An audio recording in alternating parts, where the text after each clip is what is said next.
Facebook এবং ইউটিউবে যারা কাজ করে তাদের মাঝে সবচেয়ে এডিটিং এর যে অ্যাপটি রয়েছে সেটা হলো আপনার ক্যাপকাট অ্যাপ। ক্যাপকাট অ্যাপ দিয়ে কিন্তু খুব সুন্দরভাবে ভিডিও এডিটিং করা যায় এবং বেশি পার্সেন্ট মানুষই কিন্তু আমরা ক্যাপকাট দিয়ে ভিডিও এডিটিং করি। এখন ক্যাপকাটের মাঝে একটা প্রবলেম হলো, সেটা হলো আপনি বাংলা লেখা লিখতে পারেন না। তো বাংলা লেখা যারা লিখতে পারেন না তাদের জন্য আজকের এই ভিডিওটি। আমি আজকে আপনাদেরকে পুরোপুরি দেখিয়ে দিব কিভাবে কোন প্রসেসিং গুলা করে আপনি সম্পূর্ণভাবে সুন্দরভাবে আপনি বাংলা লেখা লিখতে পারবেন। প্রিয় বন্ধুরা, মূল ভিডিওতে যাওয়ার আগে যারা এখনো আমার চ্যানেলটিকে সাবস্ক্রাইব দেন নাই, এই ধরনের নিত্য নতুন ভিডিও যদি আপনি হারাতে না চান, এখনই আমার চ্যানেলটিকে সাবস্ক্রাইব দিয়ে বেল বাটনটি অন করে দিবেন। আর যারা ফেসবুক পেজ থেকে দেখছেন, পেজটিকে ফলো দিয়ে পরবর্তী ভিডিওটি কন্টিনিউ করবেন। তো চলুন চলে যাই মূল ভিডিওতে। সরাসরি চলে আসলাম আমাদের মোবাইল স্ক্রিনে আসার পর আমাদেরকে কয়েকটা স্টেপ ফলো করতে হবে। স্টেপ ফলো করে কিন্তু আমরা এই কাজগুলো করতে পারবো। তো আমরা সর্বপ্রথম ক্যাপকাট অ্যাপের মাঝে আমাদের বাংলা লেখা অ্যাড করার জন্য সর্বপ্রথম আমাদের যে কাজটি করতে হবে সেটার জন্য আমরা গুগল ক্রোম ব্রাউজারে চলে যাব। গুগল ক্রোম ব্রাউজারে আসার পরে আপনি এখানে সার্চ করবেন লিপিঘর। এই যে এখানে লিপিঘর আমি লিখে রাখছি, আপনারা লিপিঘর লিখলে এখানে লিপিঘর সার্চ করে দিবেন। সার্চ করে দেওয়ার পরে এই যে এখানে এই ওয়েবসাইটটা দেখবেন লিপিঘর ফ্রি বাংলা ফন্ট, এটার উপর একটা ট্যাব দিবেন। এটার উপর ট্যাব দিলে আপনি এখানে অসংখ্য দেখবেন আপনি বাংলা স্টাইলিশ লেখা ফ্রিতে ব্যবহার করতে পারবেন। অসংখ্য বাংলা ফ্রি লেখা। আপনি একটু নিচে আসলে এই যে দেখবেন ডাউনলোড, যেগুলোতে ডাউনলোড লেখা থাকবে সেগুলো আপনি ফ্রি ব্যবহার করতে পারবেন, আর যেগুলোতে কিনুন লেখা থাকবে সেগুলো আপনাকে কিনতে হবে। তো আমরা ফ্রিতে ব্যবহার করব, সেটার জন্য আমি একটা ফ্রি লেখা ডাউনলোড করে নিচ্ছি। এই যে এখানে ডাউনলোডে ট্যাব দিব। ডাউনলোডে ট্যাব দেওয়ার পরে আমরা একটু স্ক্রল করে নিচে আসবো। আসার পরে আবারও একটা ডাউনলোড অপশন দেখবেন, এই যে ডাউনলোড অপশনে ট্যাব দিবেন। দেওয়ার পরে এই যে এখানে একটা টিক মার্ক রয়েছে, টিক মার্ক দিয়ে আবারও ডাউনলোড অপশনে ট্যাব দিবেন। ডাউনলোড অপশন ট্যাব দিলে এখন আবারও এখানে ডাউনলোডে ট্যাব দিয়ে দিবেন। এখন আপনার এই বাংলা ফন্টটি আপনার কি হয়ে গেল, ডাউনলোড হয়ে গেল। এখন আমরা ব্যাগে চলে যাব।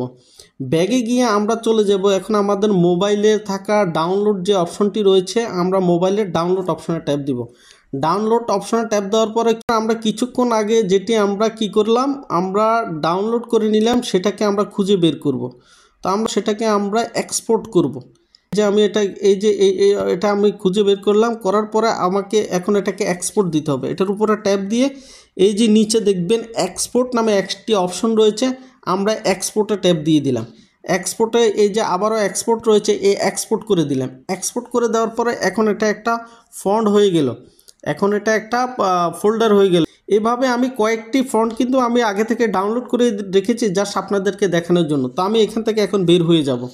এখান থেকে বের হয়ে গিয়ে এখন আমরা চলে যাব সরাসরি আমরা ক্যাপকাট অ্যাপে চলে যাব।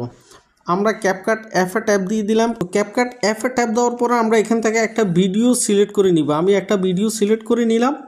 একটা ভিডিও সিলেক্ট করে নেওয়ার পরে এখন এখানে আমরা বাংলা লিখব। ঠিক আছে, বাংলা লেখার জন্য এখন আমাদের আরেকটি কাজ করতে হবে, সেটা এখনও আমরা কিন্তু আমাদের বাংলা ফন্টটি এখনও অ্যাড করি নাই। ঠিক আছে, তো সেটার জন্য আমরা আগে চলে যাবে, আরেকটা কাজ করতে হবে। আমরা একটু ব্যাগে যাই। ব্যাগে যাওয়ার পরে আমরা আবারও গুগল ক্রোম ব্রাউজারে চলে যাব। গুগল ক্রোম ব্রাউজারে গিয়ে আমাদেরকে এখন আরেকটি কাজ করতে হবে। সেটার জন্য আমাদেরকে এই যে গুগলের এখানে আমি সার্চ করব ইউনিকোড কনভার্টর। এই যে এখানে ইউনিকোড কনভার্টর দেখছেন, আপনার জাস্ট এখানে ইউনিকোড কনভার্টর লিখে এখানে সার্চ করে দিবেন। সার্চ করে দিয়ে একটু নিচে আসবেন। আসার পরে এই যে এখানে দেখবেন বিজয় ইউনিকোড কনভার্টর, এটার উপরে একটা ট্যাব দিবেন।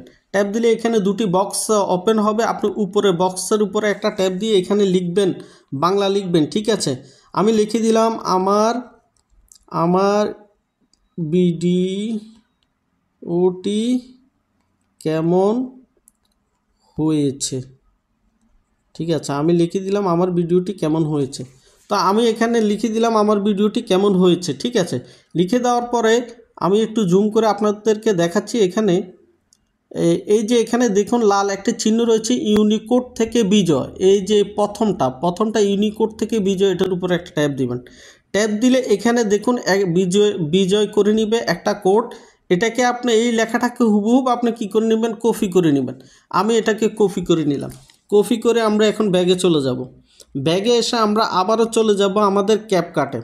এই যে ক্যাপকাটে আসার পরে এখান থেকে আমরা এখন আমাদের এই লেখাটাকে অ্যাড করব। আমরা এখানে আসার পরে আমরা যে কাজটা করব সেটার জন্য এই যে ট্যাক্সের উপরে একটা ট্যাব দিব, আবারও যে অ্যাড ট্যাক্সের উপরে একটা ট্যাব দিব।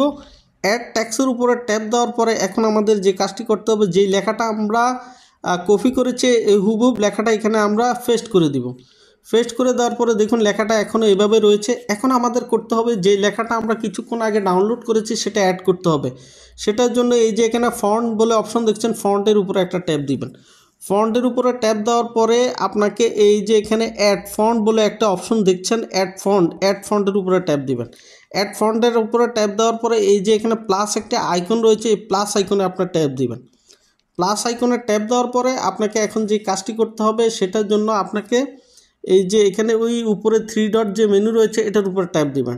ট্যাব দিয়ে আপনাকে ডাউনলোডের উপরে ট্যাব দিবেন। ডাউনলোডের উপরে ট্যাব দেওয়ার পরে কিছুক্ষণ আগে আমরা যে লেখাটা আমরা এক্সপোর্ট করেছিলাম সেটা এই যে ধরুন সাব্বির আসলতা, এটার উপরে ট্যাব দিলাম। ট্যাব দেওয়ার পরে এই যে নিচে দেখবেন ইউনিকোড নামে অপশন, এটার উপরে ট্যাব দিবেন। ট্যাব দিয়ে আপনি এখানে দুটি অপশন রয়েছে, আপনি দ্বিতীয় অপশনটার উপরে একটা ট্যাব দিবেন। ট্যাব দিলে এখন কিন্তু আপনার ওই লেখাটা অ্যাড হয়ে গিয়েছে। এখন দেখুন দেখুন এই লেখাটার উপরে যখন একটা ট্যাব দিলাম, দেখুন আমাদের কি হলো, আমাদের ওই যে বাংলা লেখাটা ফন্টটা চেঞ্জ হয়ে গেল। দেখুন আপনারা দেখতে পাবেন, আমি একটু বড় করি। দেখুন আমাদের বাংলা লেখাটা এখন হয়ে গেলে একবার হুবহু বাংলা লেখাটা এসে গেল। এখানে আমি অনেকগুলো নিয়ে এসেছি, আমি অনেকগুলো ডাউনলোড করে এসেছি। এই দেখুন আমি আর একটা ফন্টে ট্যাব দিলাম। অর্থাৎ আপনার ইচ্ছা মতন আপনি যেই ফন্টটা চান ওই ফন্টটা অনুযায়ী আপনি ট্যাব দিলে এখান থেকে আপনি বাংলা লেখাটা লিখতে পারবেন। এবং আপনি চাইলে পরে আপনি স্টাইল চেঞ্জ করতে পারবেন, কালার আপনি চেঞ্জ করতে পারবেন আপনার মনের মতো করে। এখানে টিক চিহ্ন দিয়ে দেন, টিক চিহ্ন দিয়ে দিলে আপনার এটা এই যে হয়ে যাবে। তো আশা করি বন্ধুরা আপনারা কীভাবে ক্যাপকাট অ্যাপের মাঝে বাংলা লেখা অ্যাড করতে পারবেন এবং স্টাইলিশ লেখা অ্যাড করতে পারবেন এই ভিডিওর মাঝে আপনি বুঝতে পেরেছেন। তো বন্ধুরা, ভিডিওটি যদি আপনার ভালো লেগে থাকে তাহলে অবশ্যই ভিডিওটি শেয়ার করে আপনার অন্যান্য বন্ধুদেরকে দেখার সুযোগ করে দিবেন। দেখা হবে নতুন আরেকটি ভিডিওতে, সে পর্যন্ত সবাই ভালো থাকবেন। সবাইকে আল্লাহ হাফেজ, আসসালামু আলাইকুম।